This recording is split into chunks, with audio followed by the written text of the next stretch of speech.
Hello, everybody. Welcome to the ESG Show Summit. I'm going to go straight in there today. We're not going to mess around. And I'm going to have a very, very quick chat with Sue and Bonney. And hi, guys. How are you? Hello, good. Hi, good morning, Michael. Hi. Great to have you here. Can I ask you both?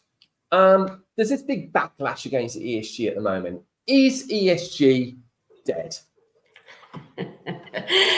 I can see why that's quite an important question for someone who hosts the ESG show. But I would say reports of the death of ESG are greatly exaggerated. I would say it's shedding the buzzword, but it's keeping the backbone, if you like. Michael, I agree with you.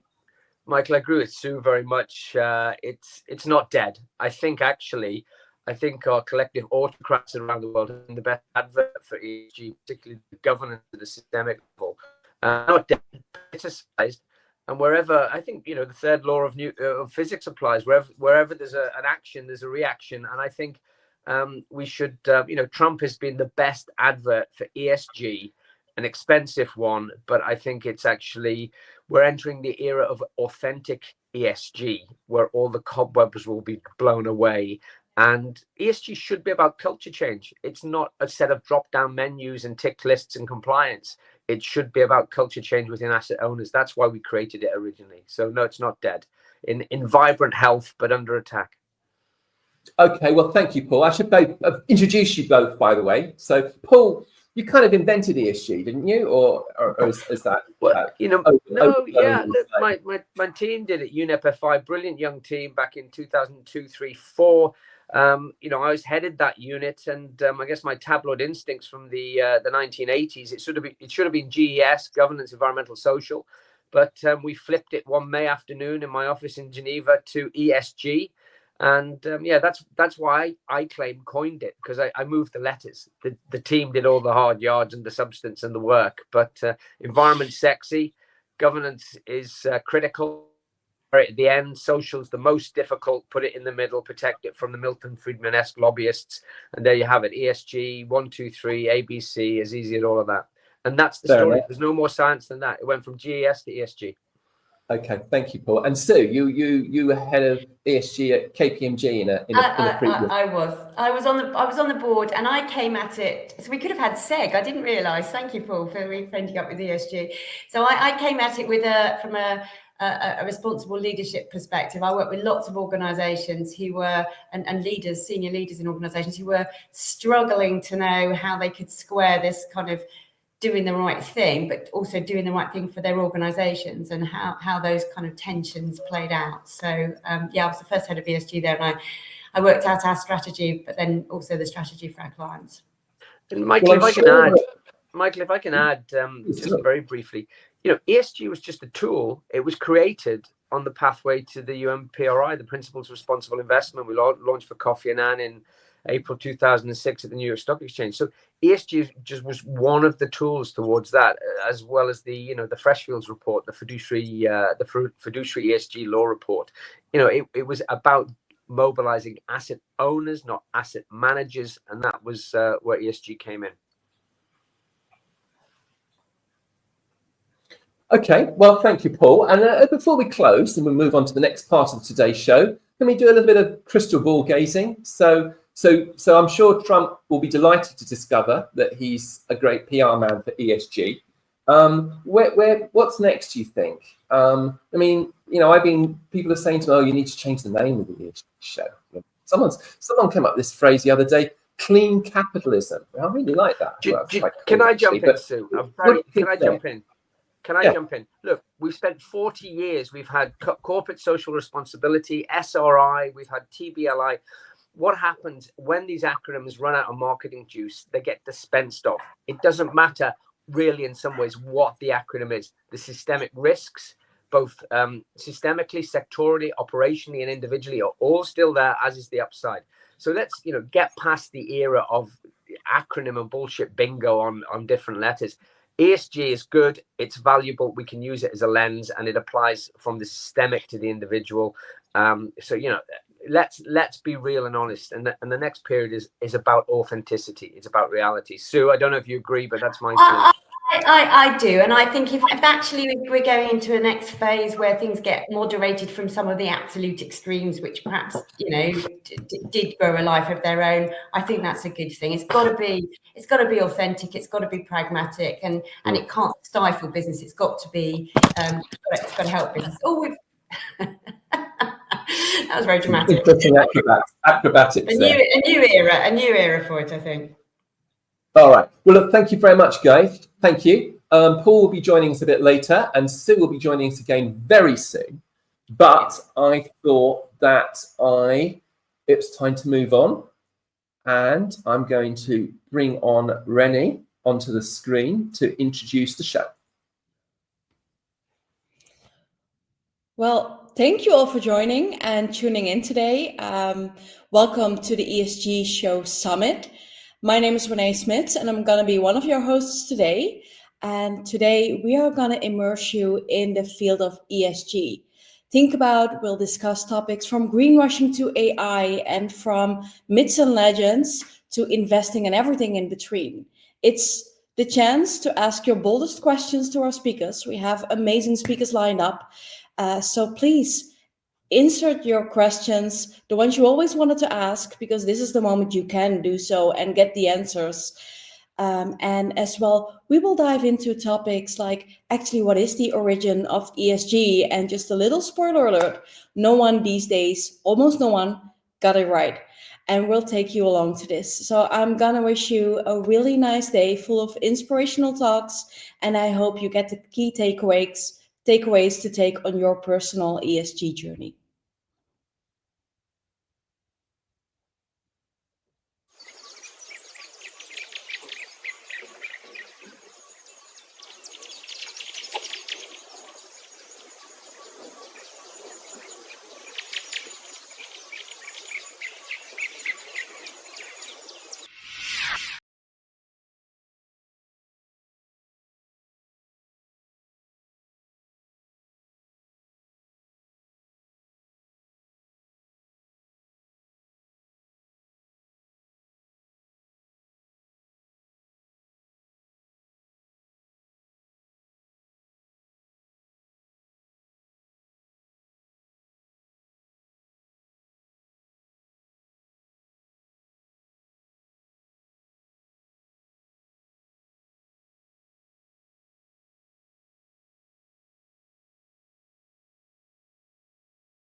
Well, welcome everybody to the show. I'm not going to be hogging the limelight. I'm going to be handing over to other people shortly. But before I do that, I just wanted to say a few words. Now, in March 2011, a shoal of sardines were navigating through the Pacific Ocean just south of Los Angeles. They swam in tight formation, moving as one. To the observer, the shoal seemed to possess a collective intelligence. But this particular group were forced to take refuge from a so-called red tide, an algae bloom that can often occur after a storm in Redondo Beach, King Harbor, California. Packed into such a tight and contained water space, they proceeded to suck the oxygen out of the water, whereupon they all slowly died, en masse, suffocated in what had appeared to be a safe harbour, leaving the local authorities with the unpleasant job of cleaning up. Such events are not unusual in nature. Swarms, shoals, flocks, or even crowds gather, work apparently in unison, but can sometimes meet a tragic end of their own blundering or indeed undoing. It is not deliberate. The individuals that make up such a group find it hard to understand the consequences of their individual activity when it is multiplied out across the group. But let's go back 11 years. In 1990, 13 years after it left this rocky planet, Voyager 1 took a photograph of the Earth from a distance of 3.7 billion miles. And on this photo, this wonderful planet that is our natural domain, this planet that has seen the dinosaurs and mammals. This amazing home we all enjoy, teeming with life, beauty. This whole world, which is pretty much means everything to our species, showed up as a tiny blue dot. We cling to this planet, surrounded by a tiny layer of skin we call the atmosphere, and our existence is fragile, so very fragile. Look beyond the pale blue dot. Suppose there are aliens watching this planet. But they might have concerned eyes. They might say, here is a race with intelligence, self-awareness, compassion, capable of love, empathy, not only amongst themselves, but towards other species on this planet. And yet, as a group, they are so incredibly stupid, apparently hell-bent on self-destruction, just like that shoal of sardines. Consider these words from the Times. Nowadays, any talk of corporate social responsibility, diversity, equity and inclusion, or environmental, social and governance is taboo. We have entered a new era of green hushing. Companies are scared to talk about ESG, it's suggested, and particularly scared to talk about the positive impact they're having on the world. Or so said Sebastian Leap, chief executive at NatCap, an Oxford University spin-out that measures and assesses companies' interactions with nature. So let me tell you about 3 people. I've got 3 grandchildren, and I'm a tad scared. I'm scared for them. But even if I didn't have grandchildren, I'd still be concerned, because I care about the future after I'm gone. And I put it to you that I think most people care about the future after they've gone. So how do we get to be so stupid? Returning to the article in the Times, it says, it is no wonder they are fearful. In the US, the Securities and Exchange Commission has threatened to clamp down on ESG-related activism by investors, with many fearing litigation. But it's a sentence above I quoted that sticks in my throat. I surmise companies are scared to talk about the positive impact they're having on the world. So when did doing the right thing become the enemy? And so this is in part why the ESG show exists, to evangelize responsible business, not just climate change, not just broader environmental considerations such as plastic pollution and the diminishing population of insects, nor even diversity, human rights in the supply chain, but also accelerating technologies such as AI. And we must all do our bit. It's no good sitting on our hands. It is no good being cowed into inactivity or preaching to those who already agree with us. We have to tell those who don't agree with us to scream until we're hoarse. As Roger Waters once said, sometimes it's not easy banging your head against some mad bugger's wall, but we must tear down the wall of ignorance. We must tell those who don't want to listen. Collective stupidity must be fought, and we've got a battle to fight. And I don't think it is a more important battle. My grandchildren need you all to step up to the mark. So there you go. That's my attempt to motivate you and create some inspiration. I'm now going to hand over to, I'm not handing over to you, Sneha, I beg your pardon. I'm going to hand over to Lizzie. Hello, Lizzie. And Anu, if I can find you, Anu. There you are. And I'm going to disappear. Okay, thanks, Mike. Hey, Anu, it's great to talk to you. I'm very delighted to be joined by you. And let me quickly introduce you before we start with a short interview. So you have spent more than 15 years in the assets management industry in fundraising roles, covering hedge funds, private markets, strategies, but also recently you have been the founder of Women in Finance, a community created for senior women in the industry.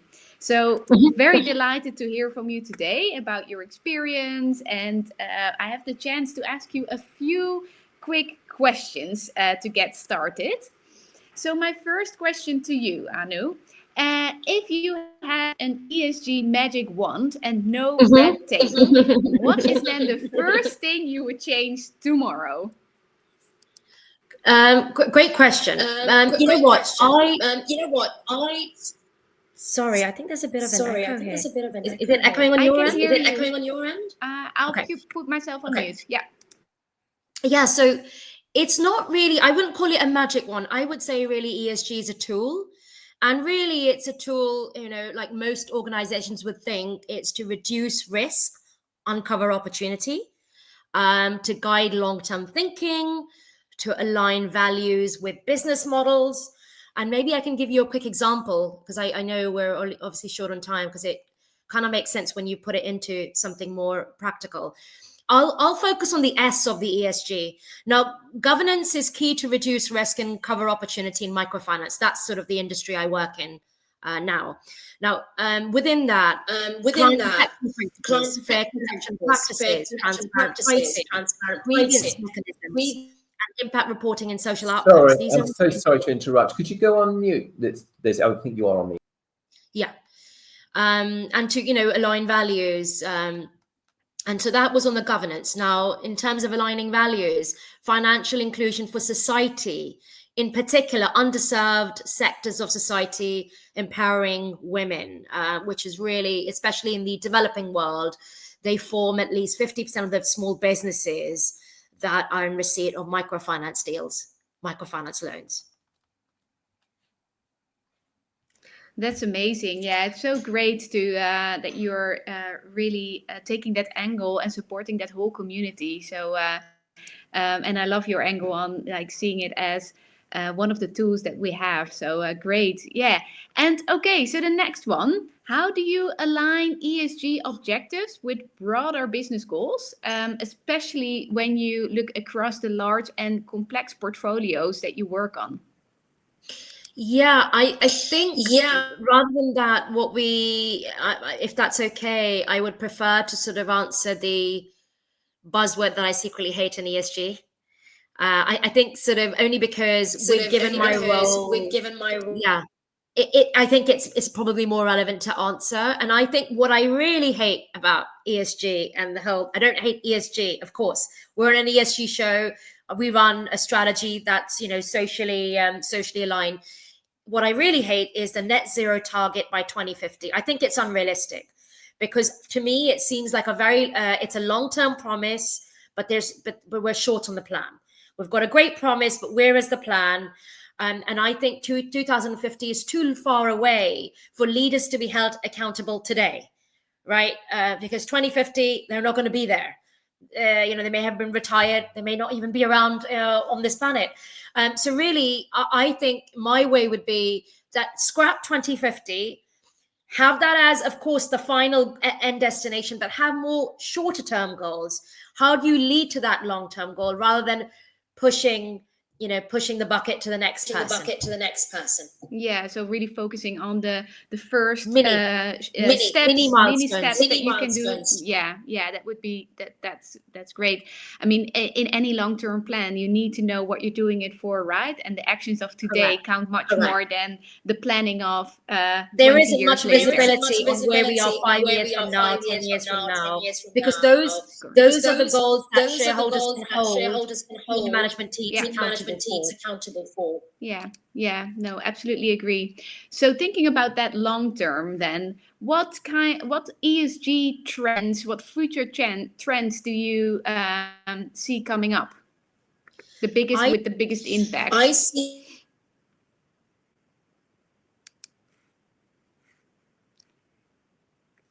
Did we lose Anu? Mike, can you see? No, I can't see. I think we may have lost her. I think we have. Just when we were getting to the exciting stuff. Okay. What I'm going to do then, Lizzie, push on. Yep. Hang on. There you go. She's back. Sorry, not sure what happened. Benny was get to go on mute, Lizzie. Get to go on mute. Yeah, just to finally answer your question about trends, I see AI and ESG integration as the next big trend. And within that, what do I mean? I mean real-time ESG data, supply chain risk mapping, predictive modeling of climate and social risks, right? And one example really, I think, is Planet Labs. It's a part of Microsoft, where they're doing satellite imaging of Earth. Now that really can help with looking at deforestation near supply chain operations, water stress in agricultural zones, illegal mining or encroachment activities. So I think my future trend in my head is AI. AI is what's going to get us closer to the goal.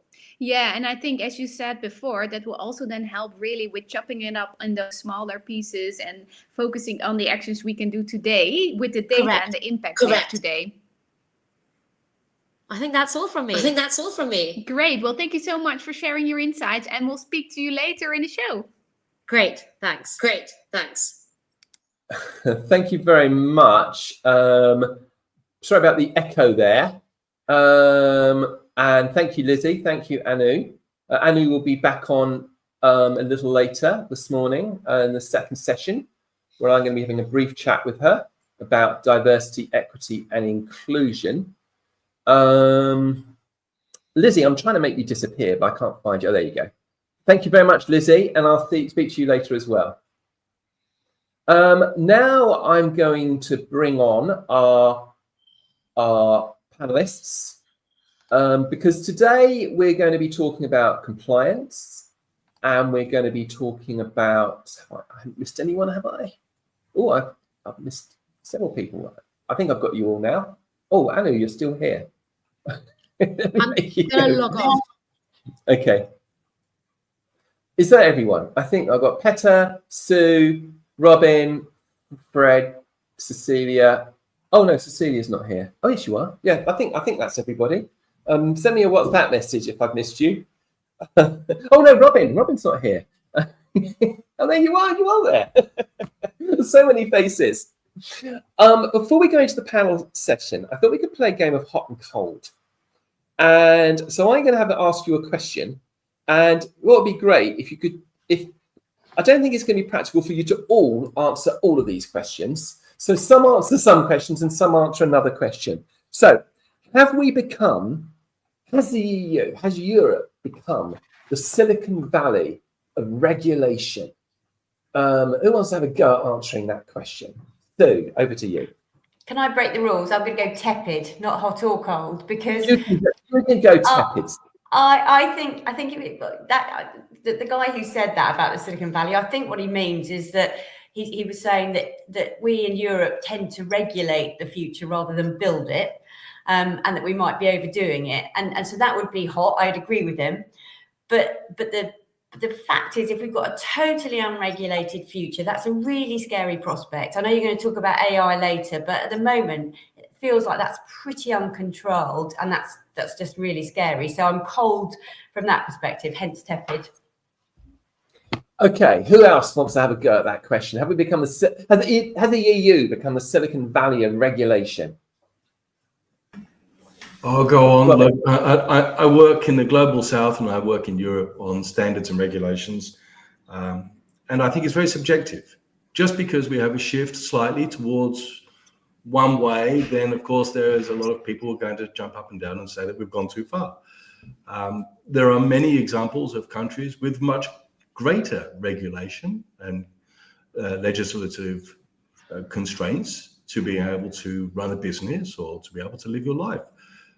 And there are places that have a lot less. So it's whatever the society itself wants to manifest. And I think at the moment, Europe's a little bit caught in this desire to be an individual,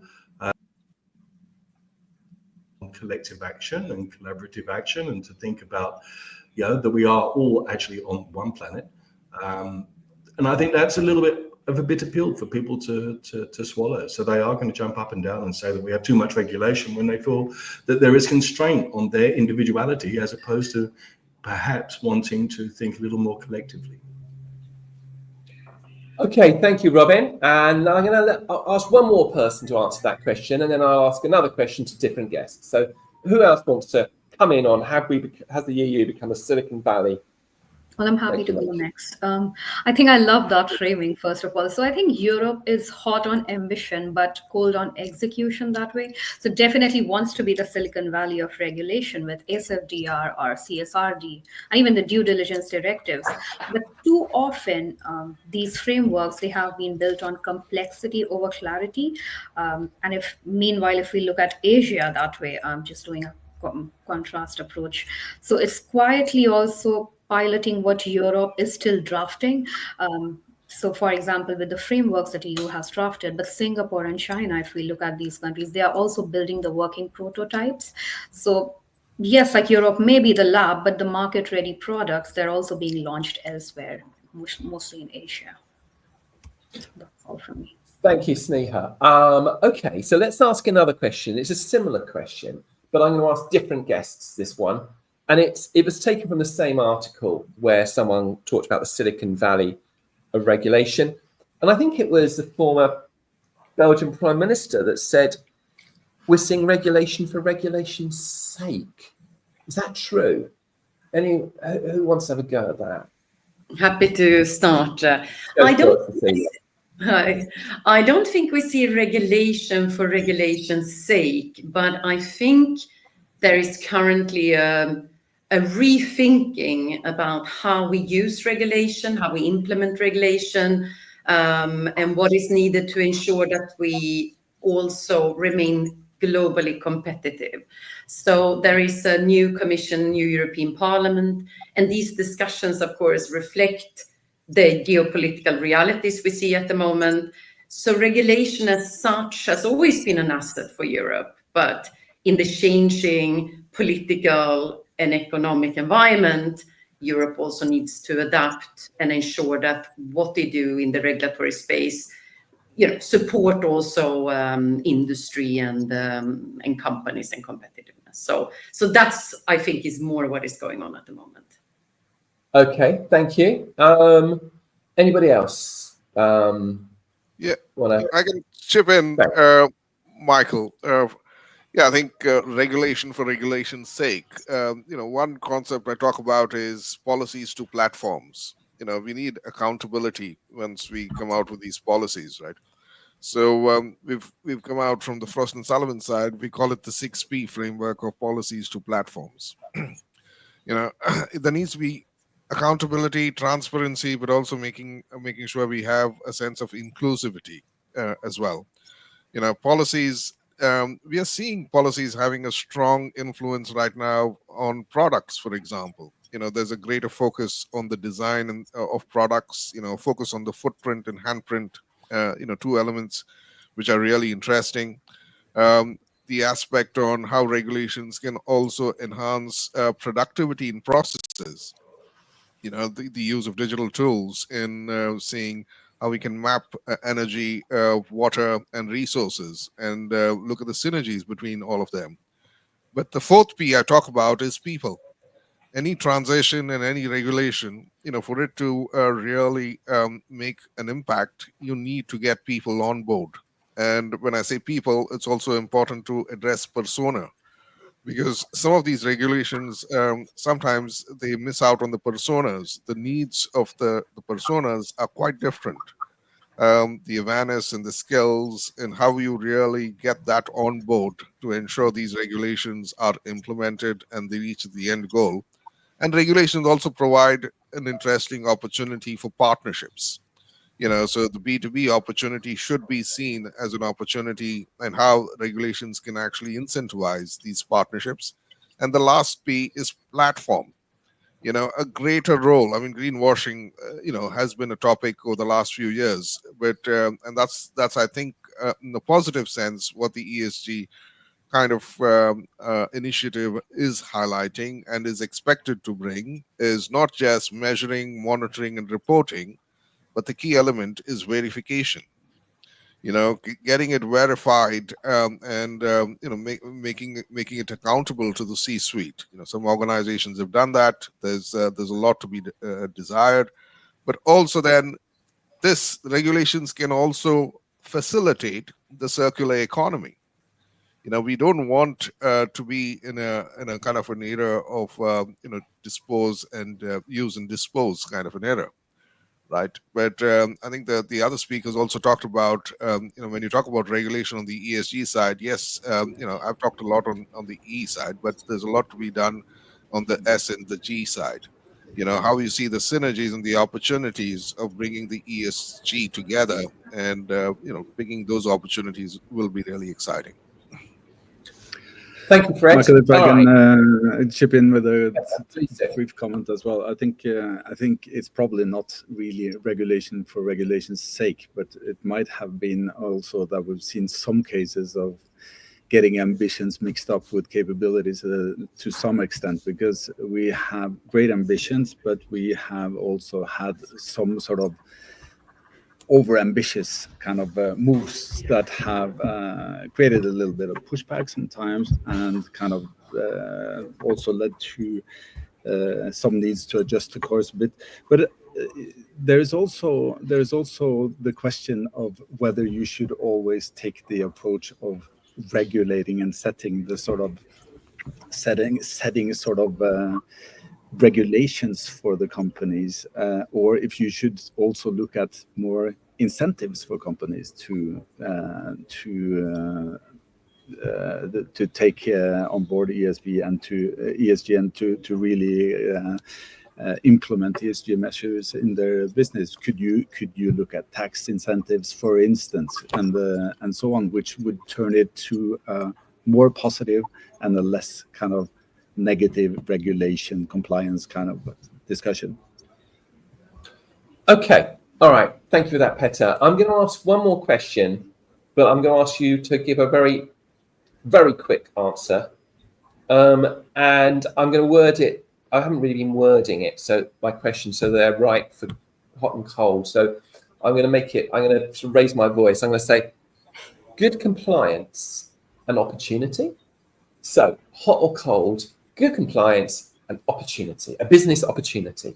I'm going to give you 20 seconds each. Who wants to go first? Yes, compliance is an opportunity. That's succinct. Maybe you could give us another 10 seconds on why you think that?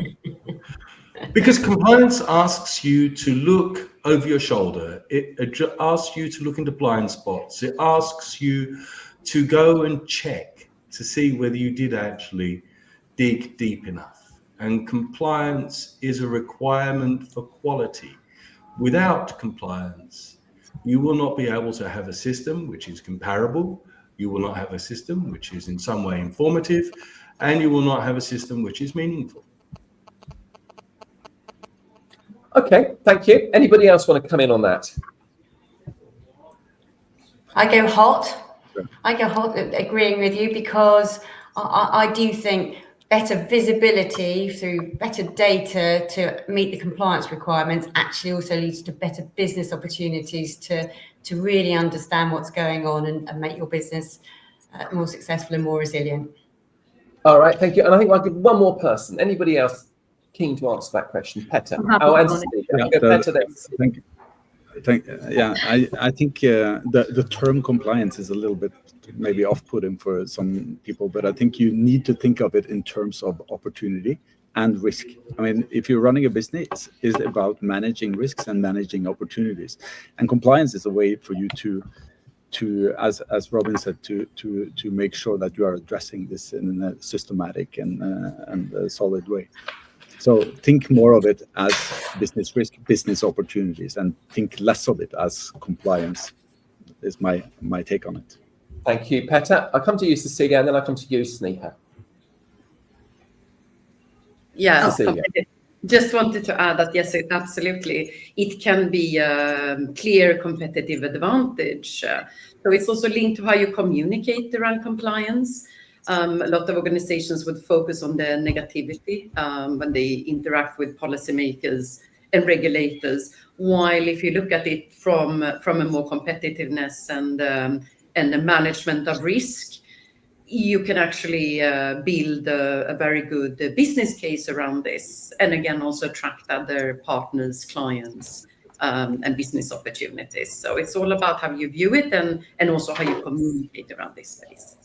All right, thank you. And Sneha, I think you wanted to say something as well. I think the good compliance is like a gold mine. So companies that own their own ESG story, they are the ones who are winning like better contracts, if we talk about it from a supply chain perspective, or cheaper capital, and even investor trust that way. So even looking at it from an EU perspective, with new EU rules kicking in, especially on things like due diligence or being ahead of the curve. So it isn't just nice, but it's also being profitable in the business. So if a company is doing just a bare minimum, then yeah, there's a cost, but the winners are the ones who are also turning compliance into credibility. Okay, thank you for that. Now, I have got some good news for me, which is I'm going to go on holiday for the next 45 minutes, and I'm going to hand over to Sue, and then Sue's going to hand over to Petter, and we're going to have a couple of panel sessions. The first one is focusing more on compliance, and the second one more about the supply chain. So Sue, Petter, and Robin and Fred will be on the first panel session, and the second which Sue will be moderating, and the second session will be moderated by Petter, and we'll have Fred, Cecilia, and Sneha on that. Okay, so I will say goodbye, and I'll hand over to you, Sue. Thank you. Thanks. And Cecilia goes, and then we're done. So look, so there were some really positive words there about compliance, but there is no doubt, I think, and I talked to lots of people, for some, the mention of ESG compliance, so meeting the demands of all these EU ESG regulation around the world can instill a feeling of dread. Even if they get why it's there, what they can see, I think, is this insatiable behemoth that demands more and more data and more resources at a time when businesses feel challenged, from all the stuff that's going on around them. For others, there is quite simply the saviour. Robin, you're very passionate on this, and we'll come to that. But it's something we seriously need. We need to drive change to help us to a more sustainable future in all senses of the word. We have to stop some of the bad behaviours, and it may be demanding, but we need it. And then you get this kind of extra dimension, which I think we're particularly seeing from the US, that it's just plain unnecessary. It's just woke. It's just value signalling.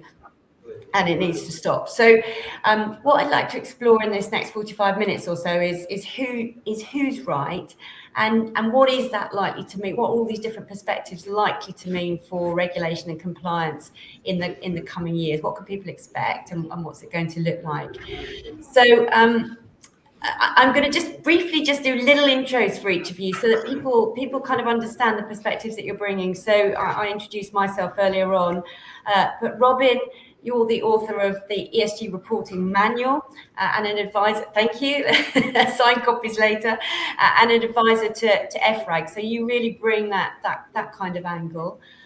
Fred, you're the global practice lead for sustainability and the circular economy at consultancy Frost & Sullivan, and you've already referenced how this can link into that kind of dynamic. And Petter, another author, so a strategy and turnaround specialist, and the author and the author of. Do you pay to come on this show?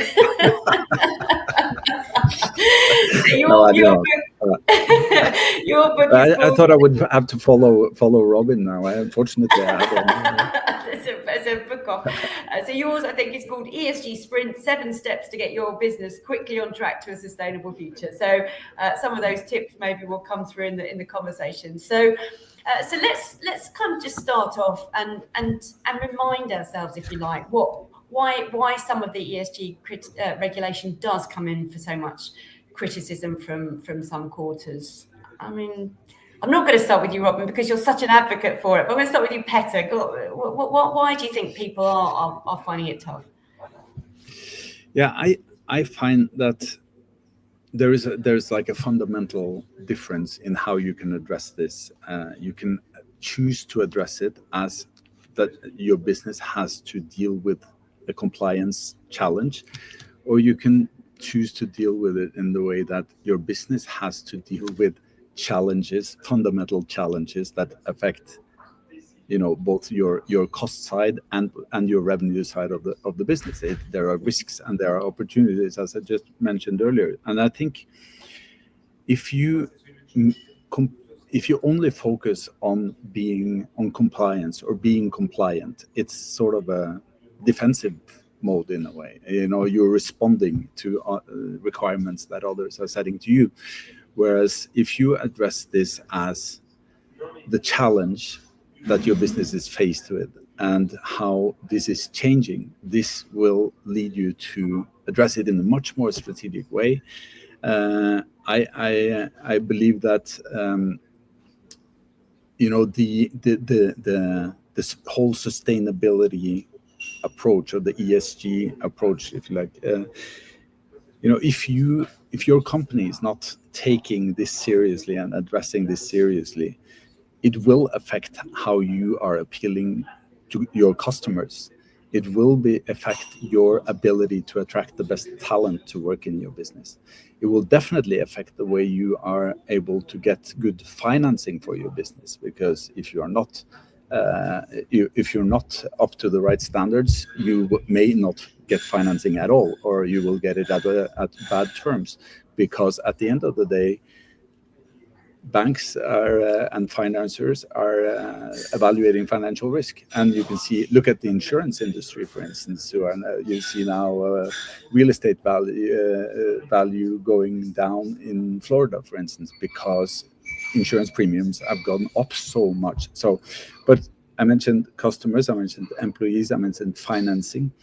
And and also the last one is really investors. How will you get investors to invest in your business if you are not addressing these things in the long term? So I believe we need to reframe it a bit towards the strategic challenges of the business and the fact that you have to address them. If you do that in the right way, you will be compliant. You will be able to deal with the compliance challenges that your business are faced with. That's my take on it. No, thank you. Fred, do you want to add anything? Yeah, just to quickly note, I agree with Pere. So I think when you look at ESG right now, what ESG is, or compliance on the ESG is making common sense, is making business sense. In the past, it used to be a very social responsibility where sometimes it used to be even seen as cost. So, right now, I mean, we are in an era of polycrisis. What was defined by World Risk Report. We're losing you a little bit. Yeah. Can you hear me now? Yeah, that's better. Yeah. So what I was saying is we are living in an era of polycrisis. So it was a word which came in the risk report of the World Economic Forum. And the polycrisis is getting more acute. So it's risks associated with supply chains, geopolitical crisis that we face. And I think increasingly we're going to realize ESG compliance is not just common sense, it's business sense. And the points that Peter was talking about, the drivers of ESG in the past used to be legislative compliance. But going forward, or even now, we did a study for Autodesk, which we surveyed companies in architecture, engineering, construction, and discrete manufacturing, and asked them what is the drivers for sustainability. Compliance came right at the bottom. Right on top were the points that Peter was talking about, right? Customers was number one. The second one was attracting and retaining talent, and the third was investors, so it makes perfect sense. Yeah. One of the things people would level at it is if there was one code and it was consistent across the globe, it would be a lot easier.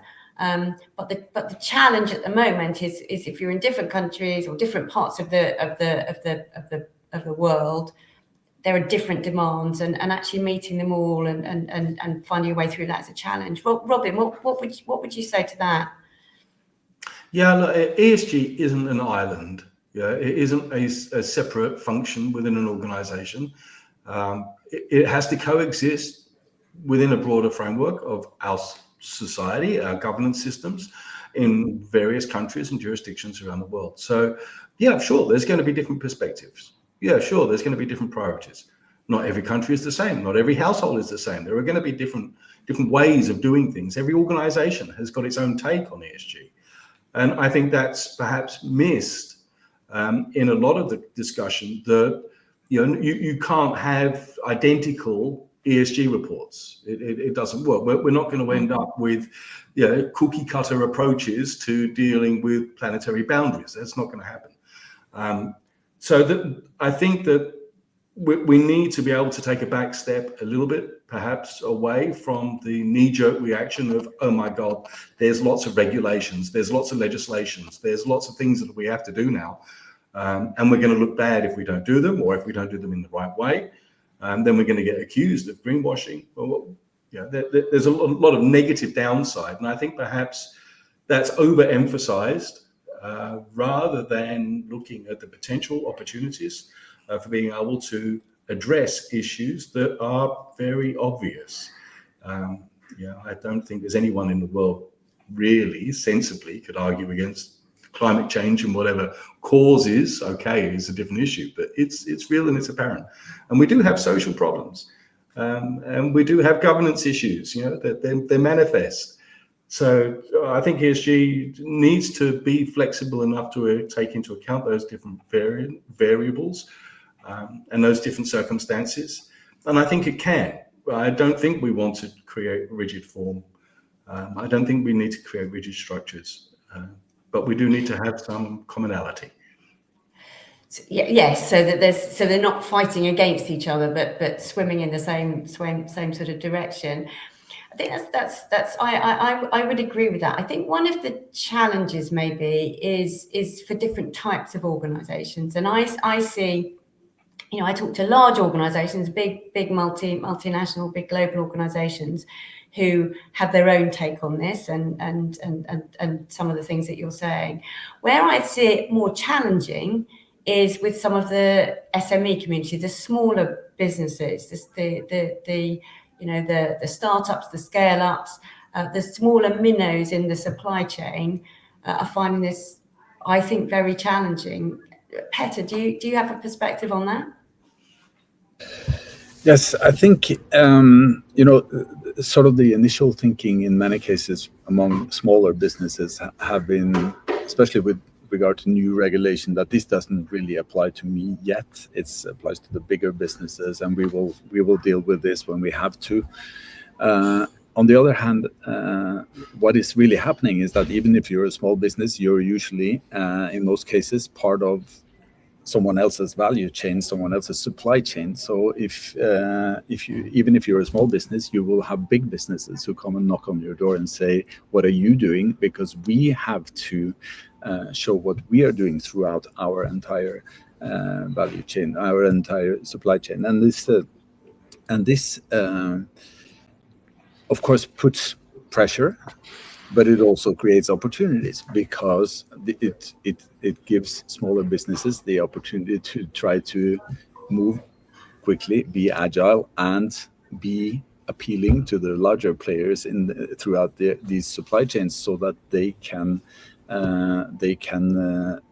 do their part and fit in with this. And if you take that approach, you are basically addressing it as a strategic opportunity. You are making your own business stronger and more resilient for the future, addressing these new needs. I mean, they are formal requirements for the bigger players already, but they are needs that are reflected on you.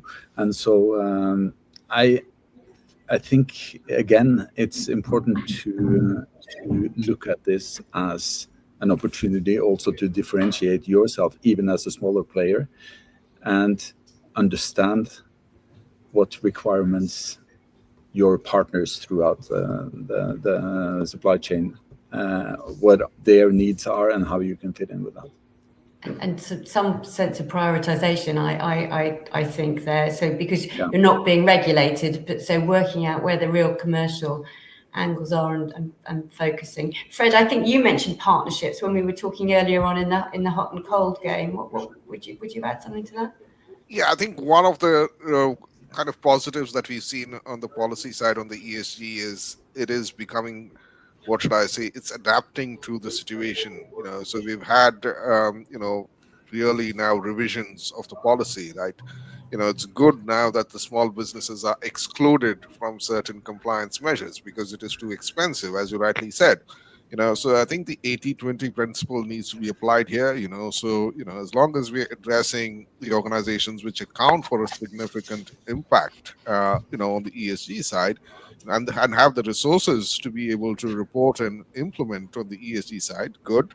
I think on the SMEs, there's an opportunity. It's not that they do not want to do it. They do not have the resources in place to be able to address it. They're really excited to be part of this agenda. But how do you democratize, things like tools in terms of measuring, monitoring? I'm sure there's an opportunity. We've seen it in other areas like weather and climate, open data platforms that organizations are able to utilize, so that's where I see the opportunity of getting the SMEs on board. And to Peter's point as well, I think, it's addressing the entire supply chain, so, once the larger organizations do it and we have a chance to get the SMEs on board, there's an opportunity there. The other interesting thing which I've seen, especially in the last 12 to 18 months is, and all of us, I guess, have witnessed, the developing world is really stepping up the agenda on the ESG side, although the developed world is kind of flattening or even scaling back a bit due to economic concerns. I think for me, that is a really exciting opportunity because the scale of impact that we can drive in the developing world is really great. And I mean, we cannot ignore the fact that we are a globalized economy. No matter how much we start putting up walls and barriers and say that, we're very local. I mean, a perfect example is textiles. So we've been looking at textiles. And if you look at textiles, it's such a global value chain, right? An organization is in India and South Asia exporting to Europe, right? Significant challenges, for them to address the CBAM and LCA requirements, and how they're addressing it.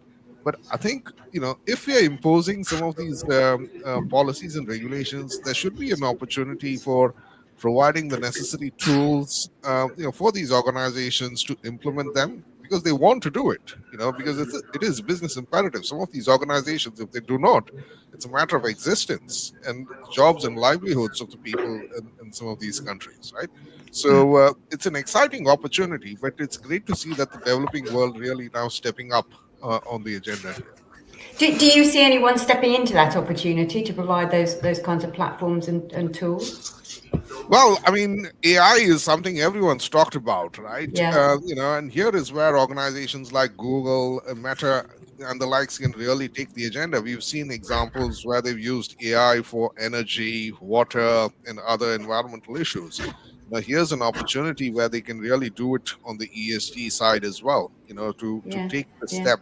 And, I think we just need to be a bit careful when you look at digital and solutions like AI. So we don't do it for AI's sake, but we do it for AI to reach some of the key outcomes, because it can become counterproductive if you really go down the line with AI. So when I talk about digital sustainability, I talk about the 3 S's, scale, speed, and stewardship.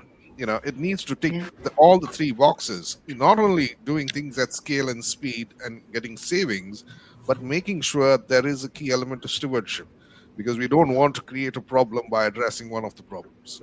Yeah, no, that makes sense.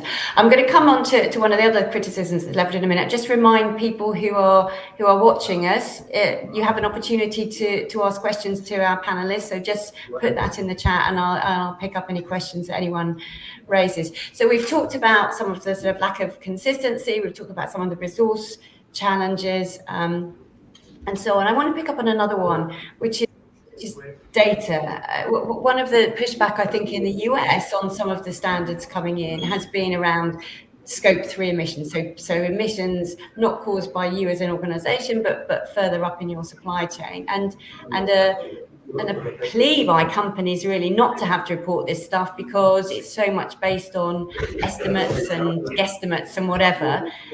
Robin, what would you say to that? Because it is a key element, this broadening out the visibility, which is a good thing, but if it's not feasible, where does that take us? Yeah, the estimations are a major problem. They don't add clarity, they don't add meaningfulness, they don't add comparability.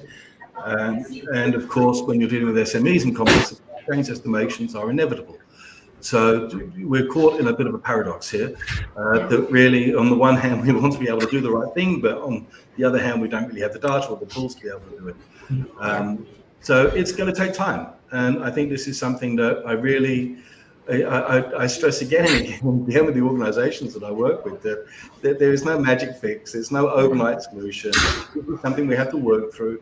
And really, we haven't been gathering meaningful data, relevant data for the last couple of decades to be able to then set up evaluation systems. We're just beginning to do that now. So I don't think there should be any mad panic or any sort of, oh no, we can't do it because we don't have the data. No, we have to start somewhere, and we are.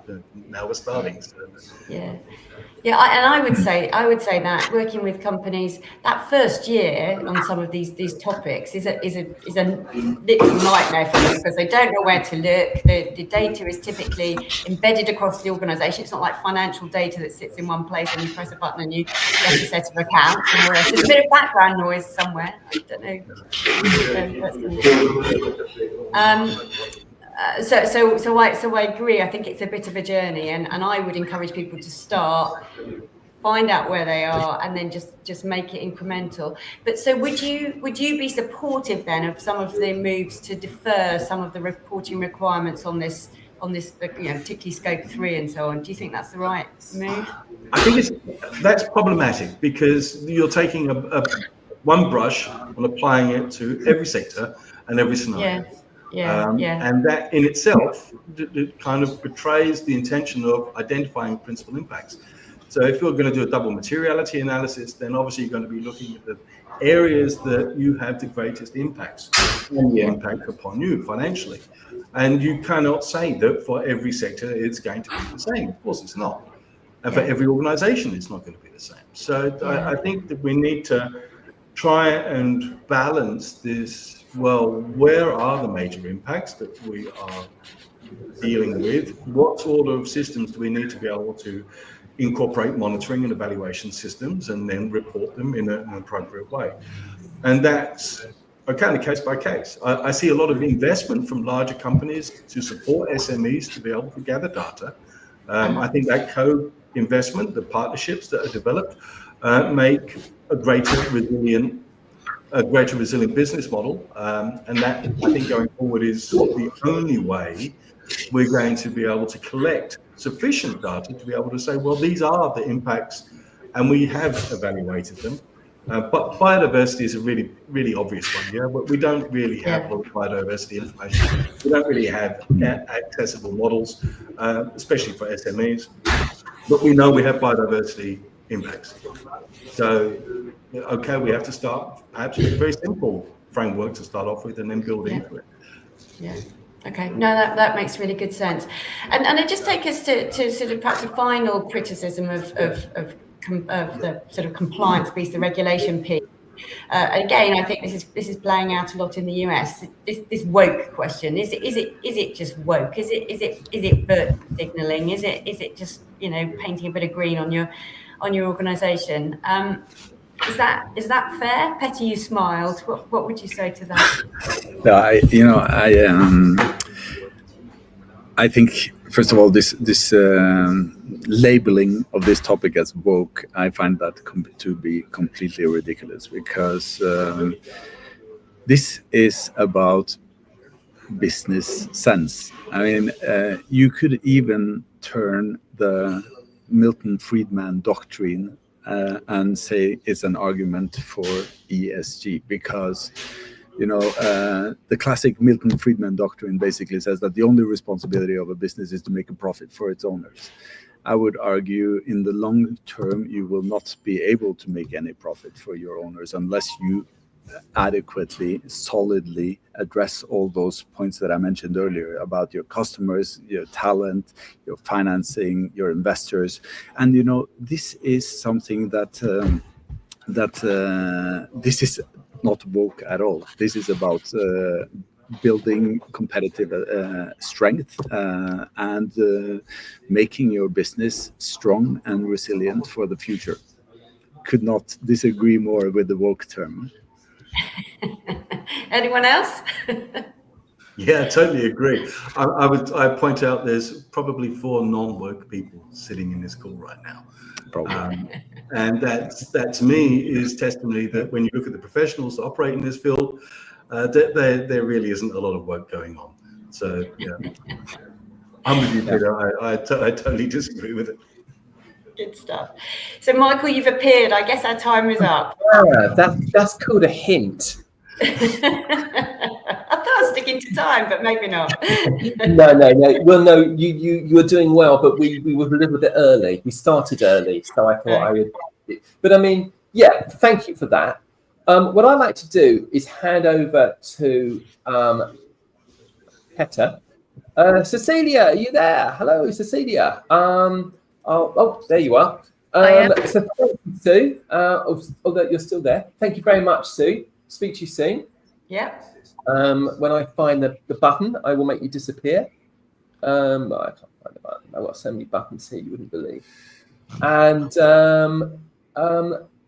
yeah, and then Robin's coming on again a bit later, so I won't put him through another session right now. And I'll leave it to you guys. So, Petter, I'll hand over to you. Yeah. Yes, thank you very much. Is Sue still with us, or is she stepping out at this point?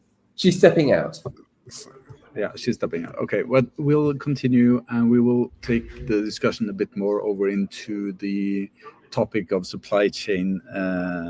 And we've been touching on that already a bit, but because, of course, it's all about the value chain of how we are running businesses, right?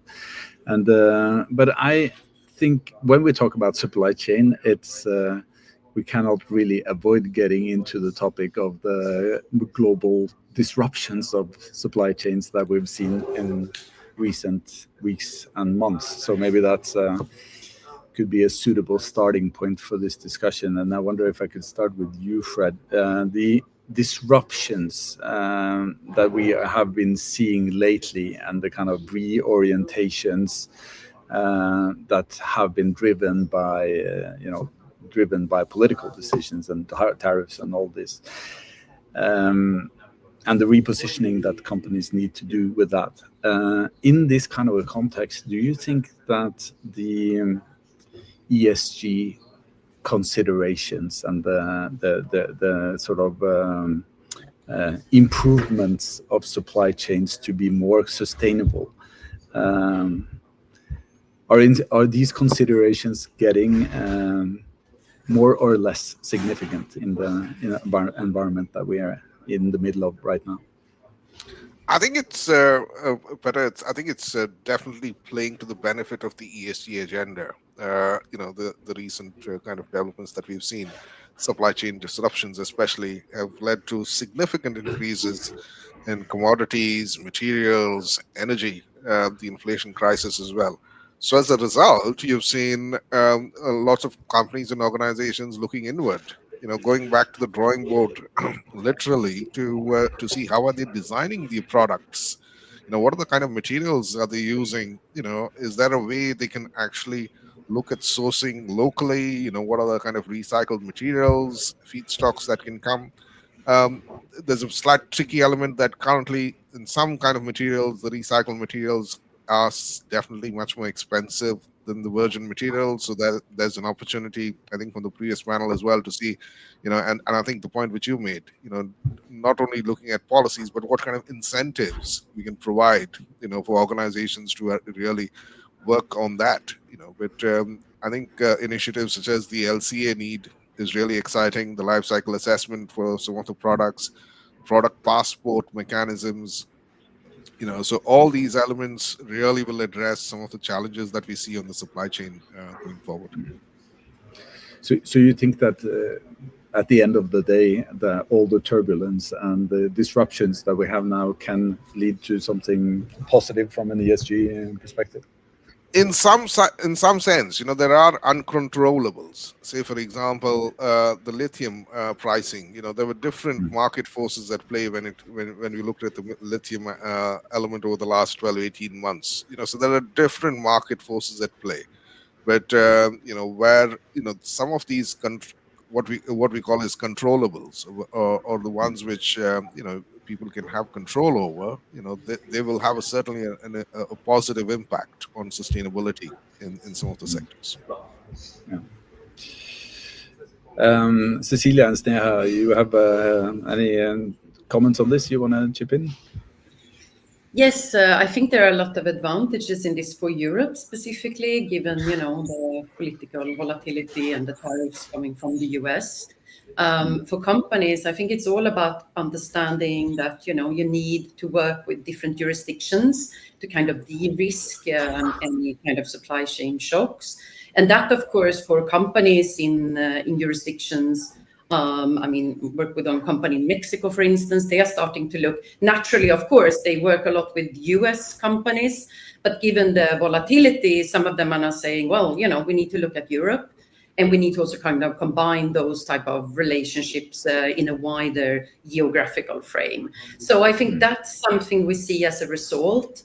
And for a company, that is also, they have to kind of look in a perspective, because just being too reliant on one geographical jurisdiction can turn out to be very dangerous. You need to security of supply, but also pricing, etc., etc. So we do see that, and just to add, policymakers and politicians do understand that. So I predict, Europe did a lot of kind of trying to do multilateral deals with more with more countries.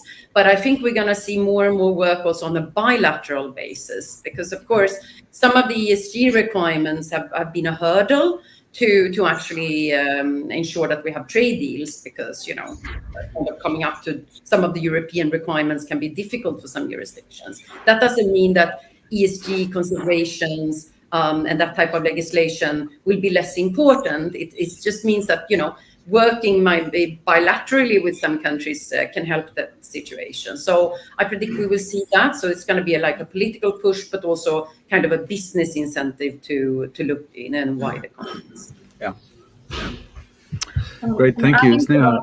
Yes. So adding to that, I think in light of these recent disruptions and also tariff uncertainties, this is also with that, the ESG considerations, they are becoming more or less a central pillar in these strategic shifts. So if we look at things like the Xinjiang cotton ban, I think also Frederick mentioned some of these, then the EU deforestation regulation, and also cobalt mining scrutiny.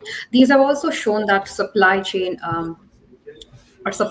ignoring ESG, essentially, they are also reputational and regulatory liabilities. So firms are also no longer just asking that, can we deliver, but they're asking how did we deliver and at what cost, at what cost to people and planet.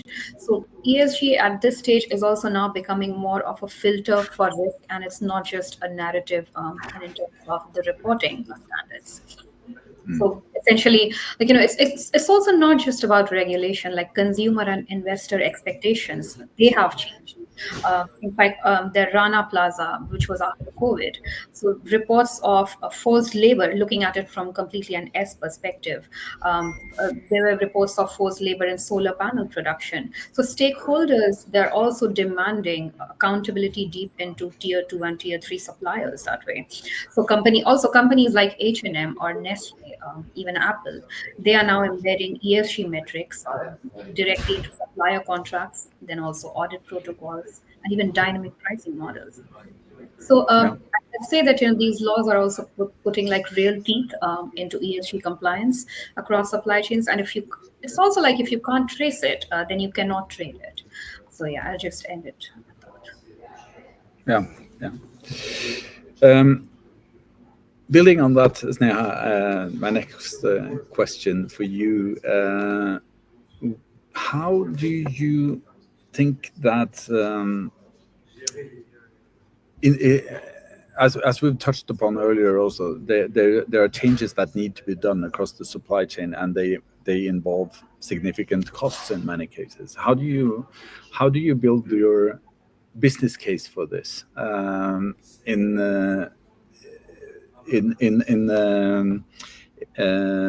basically justifying the investments, the cost that you will have to take to make those changes that are necessary? You wanted to go first on that? I think it's a hard pivot like towards ESG rooted resilience, where also things like ethical sourcing, if we talk about business case, ethical sourcing or labor standards, even environmental impact, they are becoming quite strategic filters and not just reputational add-ons. For example, just looking at real life examples like the Uyghur Forced Labor Prevention Act that was in the US. So it effectively also bans imports linked to forced labor in Xinjiang. Or if we look at this example of EU deforestation regulation, this will they also say that we will soon require proof that products like cocoa or soy and timber, they are not sourced from recently deforested land. So with this, I'd say that these are also like trade. There might be trade tensions, but also supply chain resilience and how it has gone from boardroom buzzwords to also like business survival strategy. If we talk about like US-China decoupling or the Russia-Ukraine war, then also the Suez Canal blockage, then these are also just exposing that how brittle global supply chains really are, and how these shocks could also force companies to reevaluate not just where they source,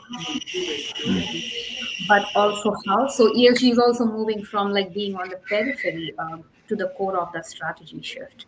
So I'd say this is in itself a huge reason to build business cases around ESG integrated investments and not just looking at it as a checklist.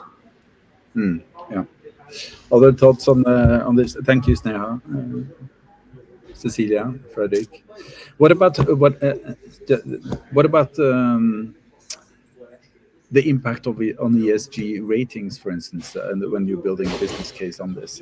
Anybody want to pick up that one? Yeah, happy to talk a little bit about that. I mean, we have legislation on this in Europe as well, the ESG rating regulation. So, I mean, where we see a problem in the EU is the inconsistency between various frameworks. And I think that's something that this commission is trying to address. We have a sustainable finance regulation that they will open up at the end of the year.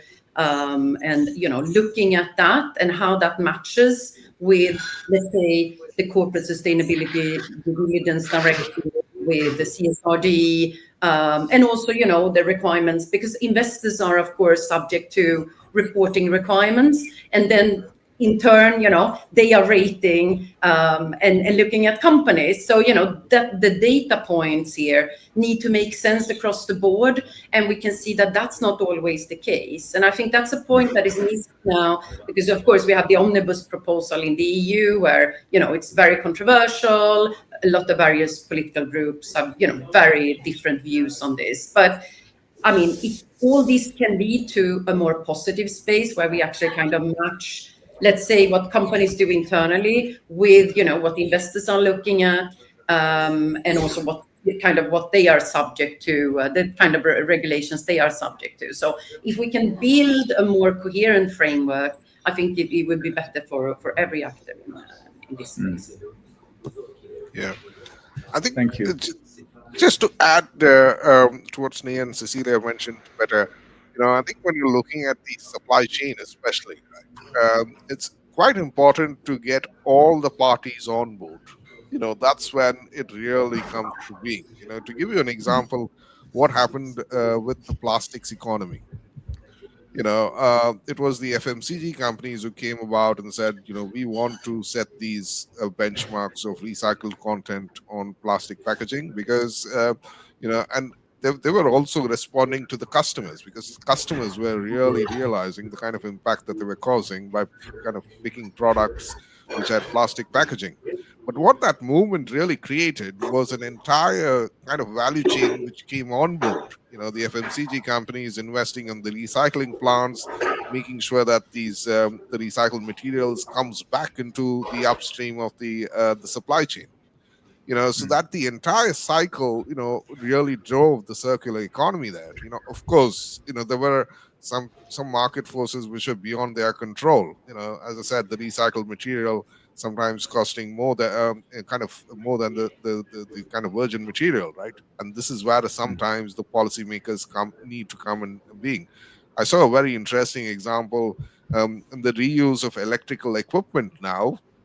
Sage has certified, kind of ISO certified carbon credit mechanism that companies will be able to utilize. So this kind of additional kind of incentives will be really, really important, for companies to take on board this.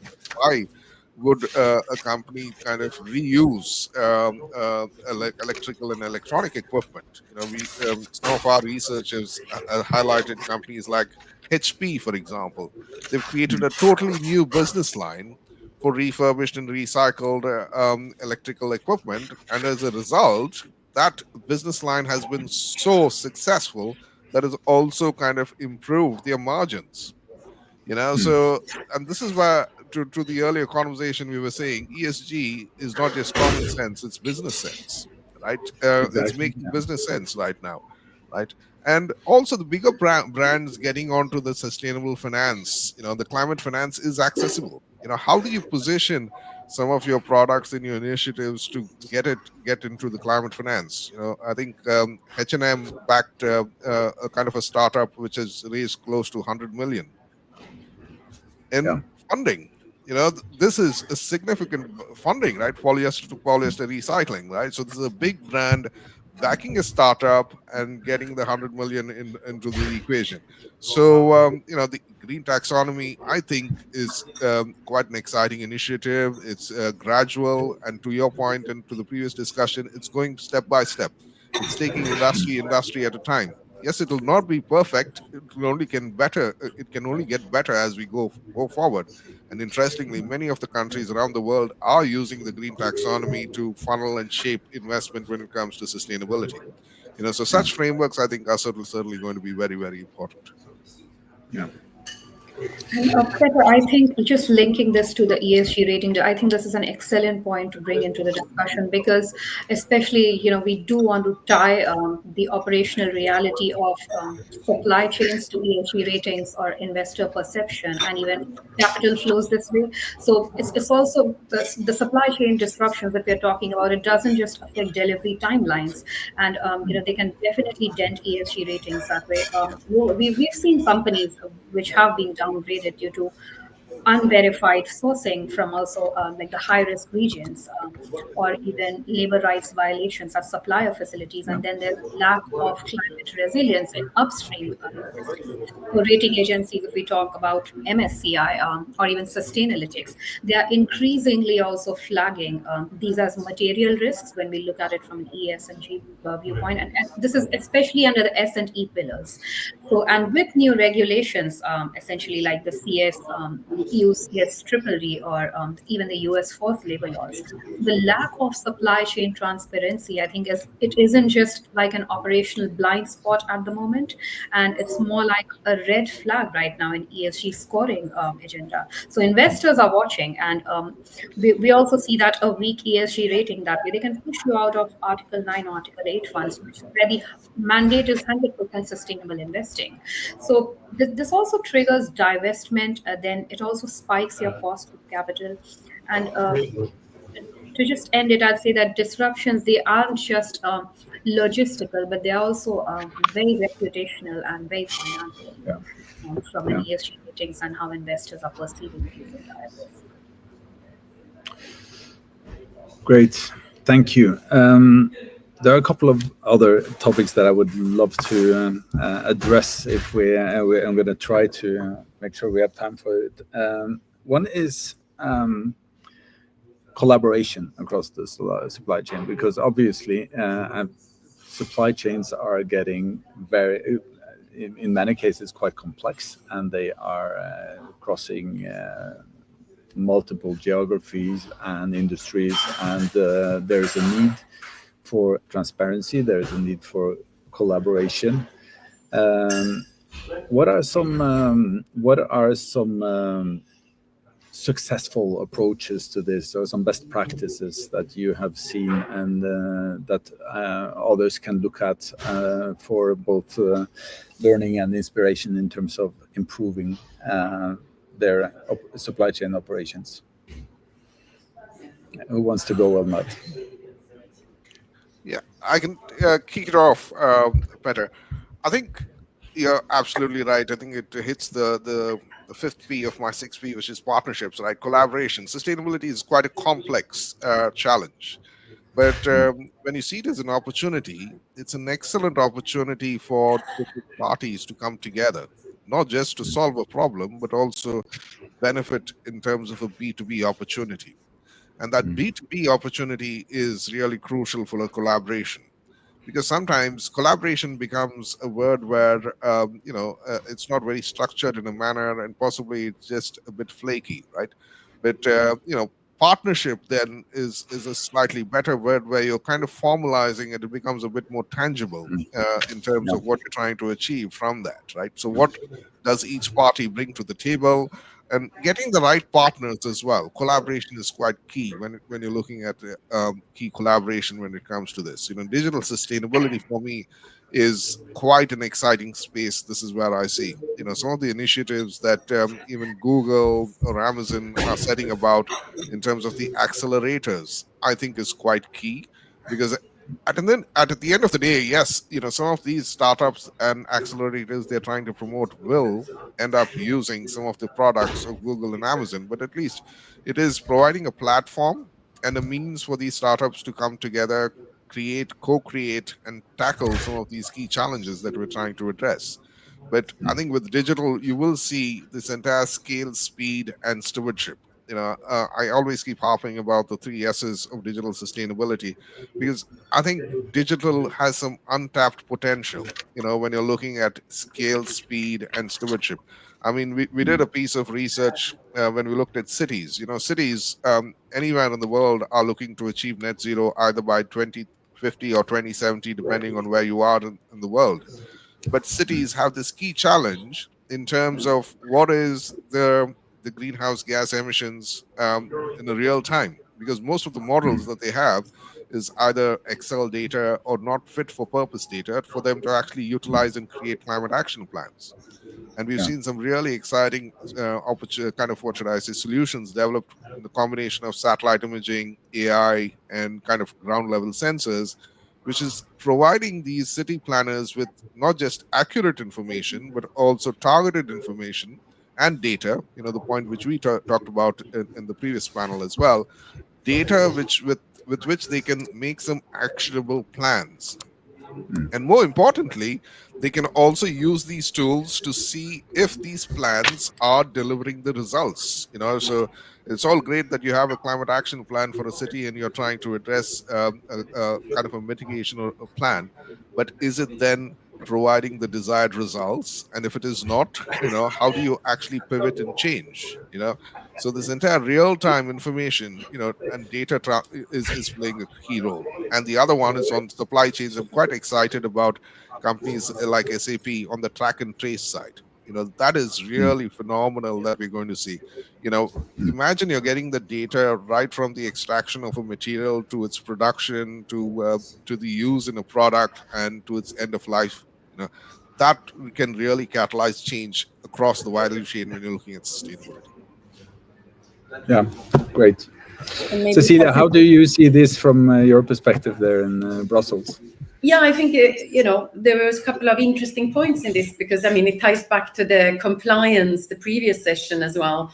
Actually, it creates business opportunities, and we see a lot of startups and scale up in this space as a consequence of the CSRD and the new European Sustainability Reporting Standards. Of course, now they are subject to change, but we've seen some companies that are doing really, really well, and they help companies, and they add on digitalization, AI in many cases, to help companies manage their supply chains, and at the end of the day, of course, it's about producing a final report, but much more than that. It's really understanding your risks, your weaknesses, and your opportunities in your supply chain. So that also creates innovation.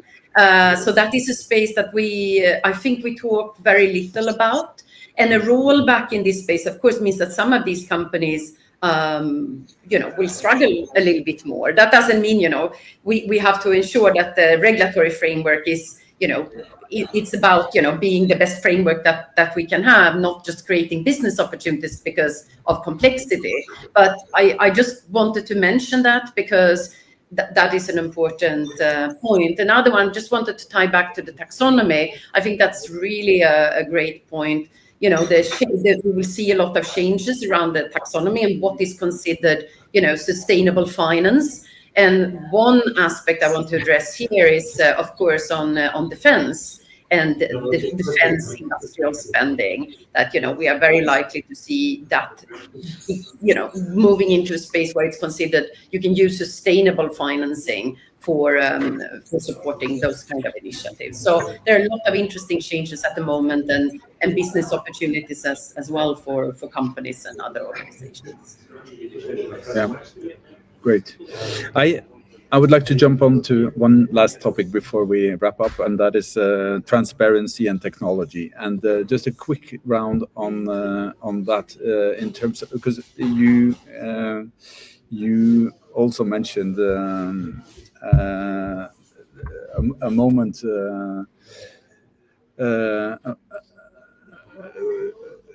It was mentioned a moment ago, the traceability and the need for traceability, and I think this is a key point in our supply chains. And what do you guys see as the most kind of innovative, revolutionizing kind of technology changes that can help to improve supply chains from an ESG perspective? And we have about 3 minutes, so we have to do it just a quick round on it. Well, I think a powerful example in this case is the Nestlé's Farmer Connect program, where it goes beyond traceability to also build direct relationships with smallholder farmers. I think it combines a lot of digital tools and fair pricing mechanisms, and also things like sustainability training, because they're also catering to a very large audience. So it shows that when buyers invest in supplier resilience, then they get better ESG outcomes and also stronger supply security. But with all of this, I think power asymmetry, that's the core barrier to scaling, because SMEs in the global south, they do not have the margins to implement complex ESG systems alone. So unless and until we address that imbalance by sharing data, tools, or even financing. So, even linking this to your point addressed before this, like collaboration, I think will stay very limited to flagship pilots, and this will not still bring systemic change. So maybe it's effective to have legally binding commitments, but also independent options. Okay. Cecilia, you want to have a comment quickly on that? Yeah, exactly. Building on that point as well. We see other industries where, traceability is kind of mandatory, food industry, medicine, and so on. I think we will see that kind of technology moving into the wider space for ESG as well. And it's important for a company to have a better understanding of their entire business operation, including what they do with their suppliers. So I would say, of course, the big change is it's a societal shift with digitalization and AI. And there are a lot of, untapped opportunities in this space. And I really see we're moving more and more into the link with the ESG, in the ESG space for sure. And we see innovation here as well as startups and scale-ups in this space. Yeah. Just one point. 1 minute for you, Fred, to wrap it up. Just 1 minute. Building on Sneha and Cecilia's point, right, on the challenges on financing as well as the bottlenecks that we face, right? One of the exciting things that we talk about or we're witnessing is repurposing. you don't have to start from scratch. And there are some really exciting opportunities of bringing in the outside in thinking on sustainability. How can we bring in technologies from other sectors and redeploy them, instead of starting from scratch?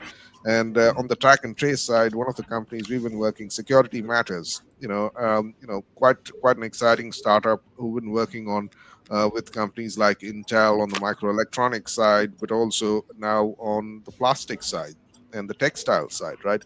So the track and trace, I think, is going to provide a fundamental shift in both scaling and providing savings, and more importantly, providing stewardship on the sustainability discussion that we're going to have. Great. Thank you so much. We could have kept this going for a longer, Michael, but we'll wrap it up on time. Well, thank you very much. So, Sneha, Cecilia, and Fred, thank you so much for sharing your perspectives on the supply chain side, and Robin and Sue, thank you so much for your perspectives also on the compliance side. I think I'll leave it to you to wrap it up. Thank you very much, guys. Thank you. We're going to have to close because our next session starts in 15 minutes. Please come and watch the next session. I've put a link to it in the comments for this one. And thank you very much. And thank you, everybody. Thanks.